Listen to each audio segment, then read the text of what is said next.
Assalamualaikum warahmatullahi wabarakatuh. Halo Sobat PU, selamat datang di Inspiring Podcast, podcastnya para ASN yang menginspirasi. Podcast ini dibuat sebagai bagian dari Learning Journal Pelatihan Dasar CPNS PU 2025 Batch 2, Bapekom Wilayah 2 Palembang.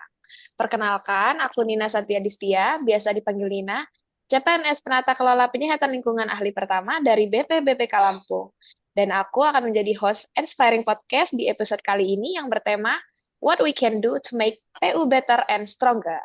Tapi tentunya aku nggak sendirian ya. Hari ini aku ditemani teman-teman CPNS keren dari berbagai penjuru Indonesia. Sebelum kita ngobrol-ngobrol, yuk kita kenalan dulu. Mungkin bisa dimulai dari Mbak Nadia dulu ya. Oke, dilanjutkan oleh Oke, teman-teman lainnya. makasih ya Kak Nina. Oke Ya. teman-teman, halo semuanya. Kenalkan, Halo. saya Nadia Amira dari Unit Kerja BPJN Jambi dengan jabatan Analis Pengelolaan Keuangan APBN Ahli Pertama. Salam kenal. Salam kenal Mbak Nadia. Eh, Selanjutnya, nama saya Nata Kusuma Dibrata. Saya pengelola pengadaan barang jasa ahli Pratama dari BP2JK Wilayah Jambi. Halo semua. Halo Mas Hai, Nata. lanjut ya. Perkenalkan semua, nama aku Niken Wibasari Sanwa, bisa dipanggil Niken. Aku dari Unit Kerja Balai Besar Wilayah Sungai 8 Palembang yang memiliki jabatan Pengelola Sumber Daya Air Ahli Pertama. Salam kenal. Salam kenal Mbak Niken.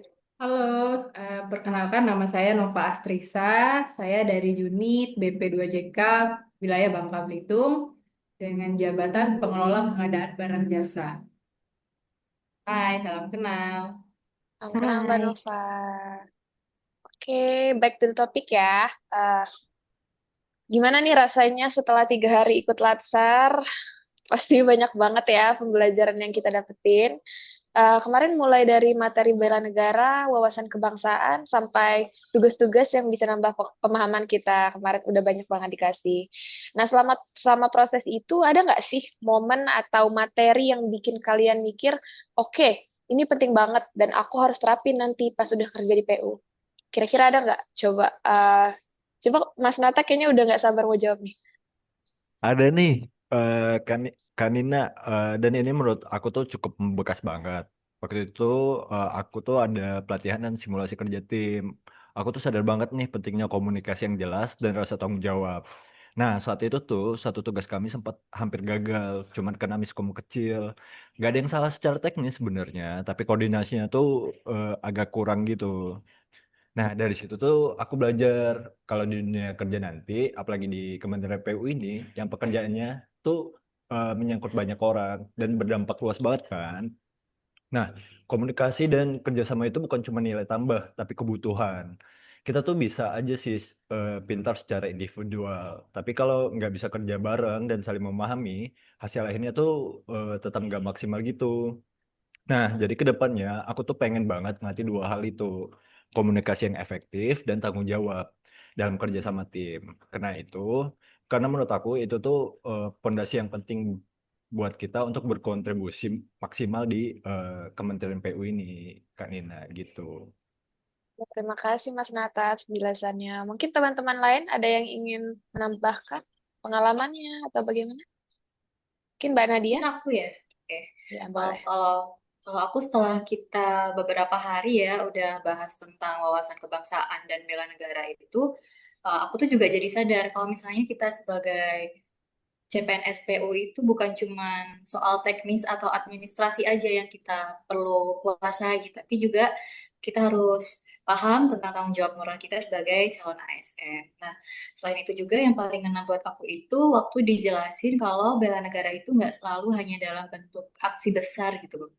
Jadi bisa dimulai dari hal-hal sederhana seperti menjalankan tugas dengan jujur, profesional, dan peduli sama dampaknya untuk masyarakat luas. Dari situ juga aku mikir, oh oke ini yang penting banget harus aku pegang saat mulai kerja nanti. Entah mungkin waktu kita buat laporan atau koordinasi dengan tim atau juga cuman sekedar memastikan kalau pekerjaan kita itu nggak bikin beban atau nambah beban orang lain lagi gitu. Jadi nggak bisa dikerjain asal-asalan juga tugas kita. Nah, buat aku pribadi itu penting sih. Terus juga semangat bela negara dan wawasan kebangsaan yang kita pelajari kemarin itu juga jadi fondasi buat kita supaya nanti waktu kita udah bener-bener jadi PNS, udah kerja di kantor masing-masing, kita tuh nggak cuma ngejar target, tapi juga ngerti kenapa kita tuh kerja, eh, penting nggak sih kerja kita buat negara gitu sih. Yang aku dapat ya. Baik, terima kasih ya Mbak Nidia. Mungkin Mbak Niken Sama Kak ingin Nina. melanjutkan? Iya, Ya, sebenarnya agak mirip sih sama punya Mbak Nadia tadi. Dari pembelajaran kemarin itu jadi refleksi gitu buat aku kalau materi-materi kemarin, apalagi tentang wawasan kebangsaan dan bela negara itu buat aku sadar kalau tugas kami, kita nih ya sebagai CPNS Kementerian PU tuh nggak nggak cuma tentang membangun infrastruktur fisik seperti jalan, jembatan, dan bendungan contohnya, tapi juga harus memperkuat infrastruktur sosial bangsa. Kayak setiap proyek yang kita jalankan itu harus berlandaskan semangat pelayanan, keadilan, dan pemerataan pembangunan. Terus kita tuh nggak boleh membeda-bedakan pelayanan, misal si A, si B itu nggak boleh, ataupun berdasarkan wilayah, berdasarkan suku, atau bahkan latar belakang masyarakat. Pokoknya harus kepegang banget prinsip keadilan sosial bagi seluruh rakyat Indonesia itu harus menjadi nafas ya dari setiap kebijakan dan keputusan teknis yang kita akan ambil nantinya gitu. Apalagi terutama tentang integritas ya. Widya Iswara kita kan kemarin-kemarin selalu menekankan ya masalah integritas yang wajib dimiliki sebagai insan PU karena pekerjaan eh, kami nantinya akan selalu bersinggungan dengan hal-hal yang bisa berpotensi mengancam integritas. Gitu sih Mbak Nina. kasih ya Mbak Niken pendapatnya. Mungkin Mbak Nova ada pendapat lain nih.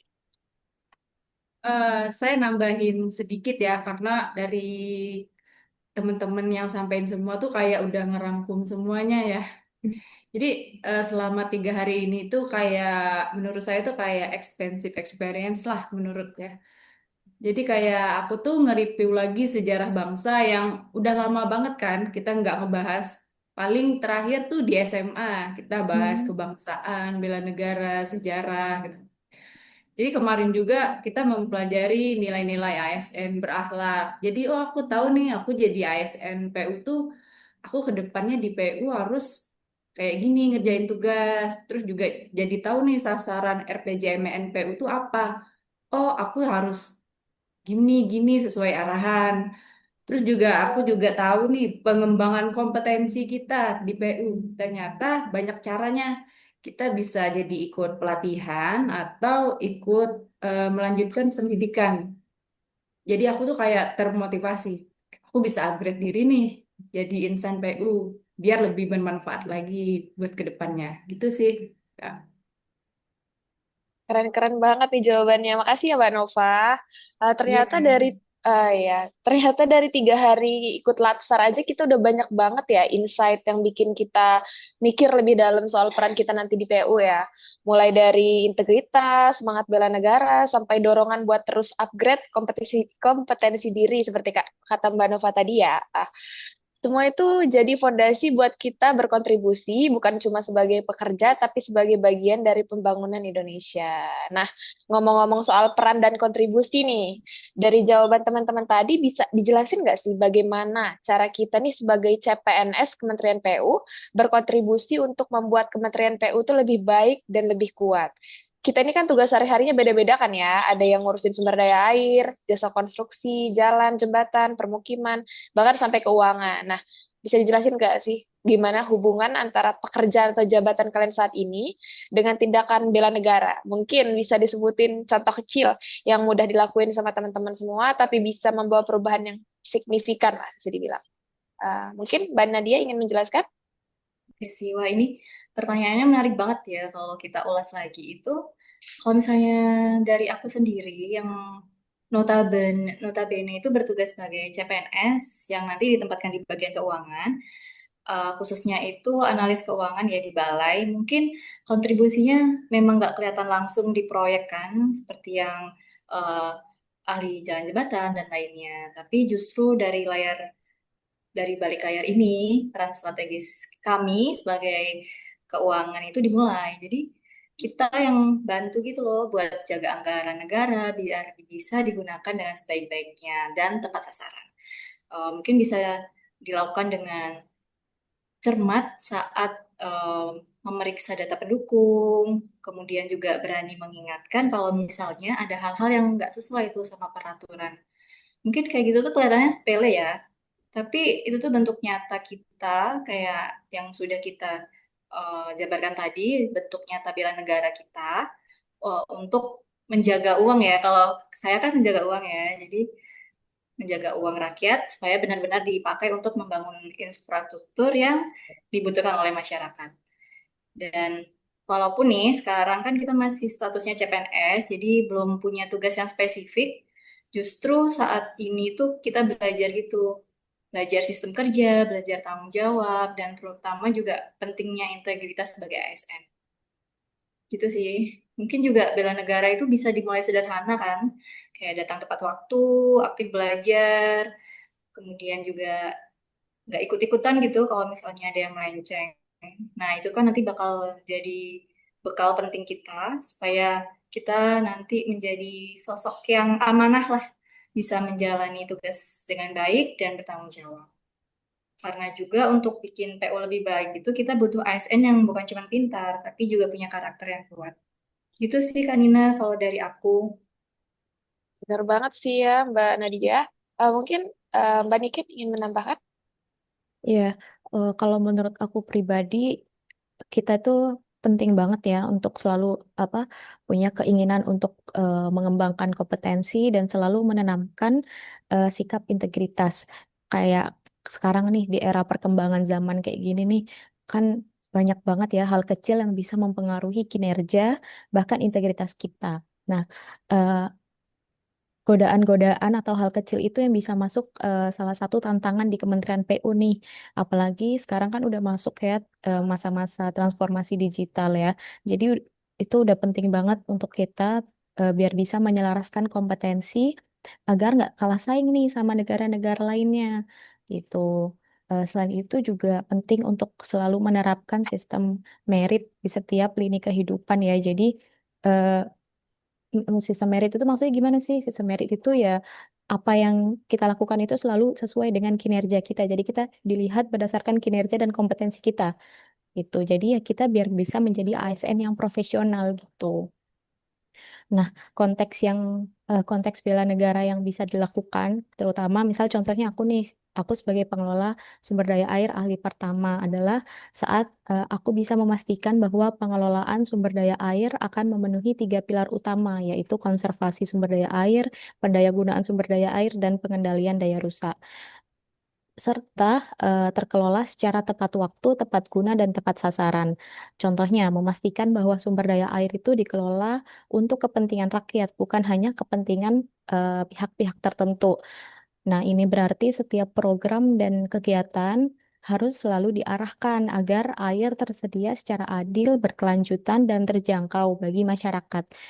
Mungkin contoh konkretnya juga bisa dengan selalu catch up ya dengan perkembangan teknologi di bidang sumber daya air, rajin mengikuti pengembangan kapasitas diri, dan selalu bekerja sepenuh hati dengan berorientasi pada hasil. Gitu sih Mbak Nina. Luar biasa Mbak Niken. Makasih ya Mbak Niken, makasih Mbak Nadia. Mungkin Mas Nata nih, gimana nih pandangan atau pendapatnya? Eh, Kalau aku sih karena kita sebagai CPNS baru di Kementerian PU ini, aku tuh percaya bahwa kontribusi itu nggak selalu dimulai dari hal-hal besar dulu. Justru kayak perubahan seringkali itu datang dari hal-hal yang dengan langkah-langkah yang kecil tapi konsisten. Nah, aku tuh ingin jadi bagian dari generasi baru di kementerian ini yang nggak hanya bekerja doang, jadi kita juga bisa berdampak gitu. Yang pertama tuh aku pengen berkontribusi dengan cara profesional dan berintegritas. Kayak misalnya menyelesaikan tugas tepat waktu, menghindari praktik-praktik yang tidak etis, dan memberikan pelayanan publik dengan sepenuh hati gitu. Sederhana ini kalau kita lakuin secara konsisten bisa meningkatkan kepercayaan masyarakat terhadap PU lo gitu. Nah, yang kedua, Aku ingin ngebawain semangat inovasi dan efisien dalam pekerjaan. Sebagai generasi muda yang akrab dan teknologi, aku ingin membantu memanfaatkan aplikasi atau tools-tools digital untuk mempercepat alur kerja gitu, menyederhanakan proses administrasi yang kita tahu kayak proses administrasi itu banyak banget gitu kan, dan ribet atau kayak mengusulkan ide-ide baru gitu dalam proyekan. Yang ketiga, aku ingin tetap aktif berkolaborasi dan belajar dari rekan-rekan senior dengan menjaga komunikasi yang baik, yang kayak aku bilang tadi yang di awal, terbuka menerima masukan dan juga ikut berbagi pengetahuan atau perspektif baru gitu. Apalagi sekarang kan juga eranya udah maju gitu kan. Aku yakin kerja sama tim yang tuh bisa jadi lebih solid gitu. PO akan lebih kuat juga jika generasi dari yang muda sampai yang senior itu saling ngelengkapin. Jadi kayak nggak ada gap gitu jadinya. Nah, aku tuh percaya bahwa kontribusi besar itu nggak hanya mendukung kinerja saat ini, tapi juga untuk menjaga kesinambungan pembangunan di unit kerja aku gitu, Kak Nina. Yes, terima kasih Mas Nata. Mungkin terakhir dari Mbak Nova, dipersilakan Mbak. Oke, makasih Kak Nina. Jadi kalau kita berpikir ya, what we can do untuk pekerjaan umum ini menjadi lebih baik dan lebih kuat, berarti kita itu harus berpikir dulu nih, wah aku harus mulai dari diri sendiri nih buat bisa menjadi contoh, bukan cuman memberi contoh. Kadang kan banyak orang nih, kamu harus gini-gini nih, tapi diri sendiri pun nggak kayak gitu kan, kebanyakan. Aku jawabnya dari sesuai jabatan aku nih ya, Kak Nina ya. Jadi aku sebagai orang PU yang bekerja di bidang pengelola pengadaan barang jasa, yang mana kita tahu bahwa pengelola pengadaan ini tuh garda terdepan dari Kementerian PU. Karena apa? Karena seluruh pengadaan itu dimulai dari sini. Pengelola pengadaan itu kan harus memastikan bahwa pengadaan barang jasa yang dilaksanakan itu efektif dan efisien untuk mendukung pembangunan infrastruktur.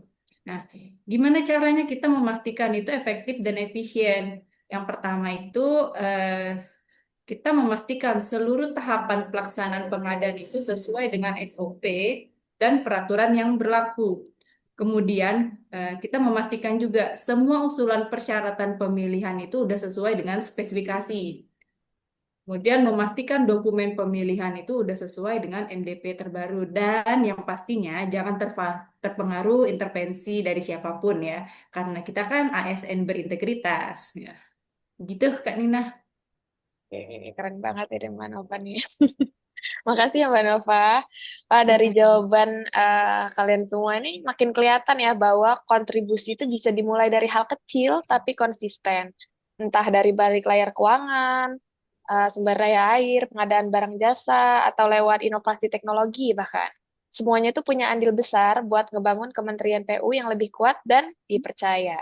Nah, karena kita semua masih di awal perjalanan nih, masih CPNS, sekarang aku pengen tahu nih, harapan kalian pribadi buat Kementerian PU ke depannya tuh kayak gimana sih? Boleh dong dibagi, singkat aja ya, tapi meaningful, singkat tapi meaningful. Oke, siapa duluan nih? Mungkin Mas Nata ya? Ya, boleh. Kalau aku tuh pengen PU tetap solid dan kompak. Oke, siap. Lanjut. Kalau dari aku, Mbak Dina, semoga semua insan PU selalu berkarya dengan hati untuk membangun negeri. Oke, luar biasa. Lanjut. Kalau dari aku itu PU tuh akan selalu menjadi garda terdepan dalam membangun bangsa. Oke, siap. Terakhir, Mbak Nova. Oke, kalau dari aku penutup, PU akan lebih kuat dan semakin kuat. Amin. Oke, keren banget. Tepuk tangan dong untuk kita semua. Wah, gak kerasa ya, kita udah di penghujung acara. Seru banget episode kita kali ini. Makasih ya teman-teman semuanya buat semua insight dan vibes positifnya hari ini. Semoga apa yang kita obrolin di podcast ini bukan cuma jadi bahan dengar doang, tapi juga bisa jadi pengingat kalau kita semua punya peran yang nyata di institusi ini. Mungkin sebelum kita akhir podcast ini, kita jargon dulu kali ya. Oke, langsung mulai ya. 5 sudut pandang. Satu frekuensi. From river to the sea. Inspiring Podcast. Siap menginspirasi. Oke, sampai jumpa di episode Inspiring Podcast selanjutnya. Bye. Dah. Bye.